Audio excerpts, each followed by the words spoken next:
প্রিয় বন্ধুরা, আমার জুতার অবস্থা দেখেন, আমার পায়ের অবস্থা দেখেন, আর দেখেন গোটা গায়ে মানে এইরকম খারাপ যে অবস্থা। আসসালামু আলাইকুম বন্ধুরা, শুভ দুপুর।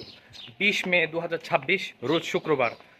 বাসা থেকে বের হয়েছি, ঘড়িতে বাজে এখন আনুমানিক একটা। রওনা দিয়েছি হচ্ছে চৌবাড়িয়া হাটের উদ্দেশ্যে। কুরবানির গরু কিনতে যাব। তো প্রতিবারের নাই এবারও একটা ভিডিও করছি। ভিডিওটা খুব বেশি বড় করব না। আর এখন আমার গন্তব্য হলো রেলগেট, কারণ ওখানে আমার আব্বা ভাইরা সব দাঁড়িয়ে আছে। আমি গেলেই আমরা সিএনজিতে করে একবারে হাটে যাব, সেখানকার ভিডিওই নিব আর কি। এই মুহূর্তে এসে পৌঁছালাম চৌবাড়িয়া গরুর হাটে। 5 সিটের গাড়িতে উঠেছিলাম 6 জন। আস্তে আস্তে খুব কষ্ট হয়েছে। কি ব্যাপারই নাকি নাকি গরুর বাছুর কিনতে এসেছি। যাই হোক, কথাটা আমি শেষ করতে পারিনি। 5 সিটের গাড়িতে 6 জন এসেছি, খুব কষ্ট হয়েছে আসতে। অবশেষে আমরা চলে আসলাম চৌবাড়িয়া হাটে। ঘড়িতে এখন আনুমানিক বাজে 2:30, এবং এখন আমরা ভিতরে ঢুকবো, কিছু হালকা পাতলা খাবার খাবো। খাবার পর ইনশাল্লাহ গরু দেখবো। জানি না কতক্ষণ লাগবে, এক ঘন্টাও লাগতে পারে, 2 ঘন্টাও লাগতে পারে, সন্ধ্যা হতে পারে, রাতও হতে পারে। তো বন্ধুরা, যাই হোক, এখন ভিতরে ঢুকবো। মানে হাটের যে অবস্থা, আমি যদি একটুখানি যদি আমার খালি যদি মনে হতো যে এরকম অবস্থা হবে, হাটে আসতাম না। যেটা সত্যি কথা, মানে এর আগে আমি কখনো এরকম অবস্থা, মানুষ যতটা তার থেকে বেশি গরু, এবং মানে প্রচুর, মানে কি করব বোঝা যাচ্ছে না। এই হলো অবস্থা, মানে আর যেরকম গরম ভাই।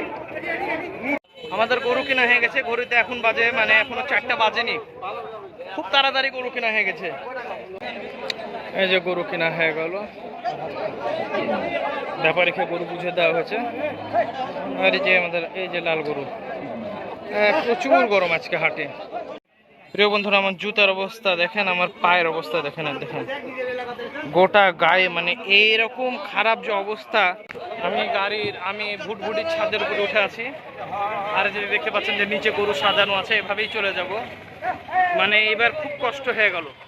মানে হাটের মধ্যে গরুর গোবর মুত অবস্থা প্রচুর খারাপ, আর প্রচুর গরুর আমদানি, মানুষও প্রচুর। তো মোটামুটি রাজশাহী ঢুকতে হয়তো আর ঘন্টাখানিক সময় লাগবে, এর মধ্যে পৌঁছে যাব আলহামদুলিল্লাহ। এবার অনেক তাড়াতাড়ি গরু কেনা হয়েছে, আল্লাহ কবুল করে নিয়েছে। কুরবানির আর বেশি দিন নাই। খুব চমৎকার একটা রাস্তার মধ্যে দিয়ে এই যে সফর, সেটা শেষ করছি। এখন আছি আমি তানোর চোবেরে যে রাস্তাটা আছে, রাস্তাটা সত্যি বলতে খুব অসাধারণ। দুই পাশে সারি সারি গাছ, মধ্যে দিয়ে একটা রাস্তা, এবং দুই দিকে ধানের ক্ষেত।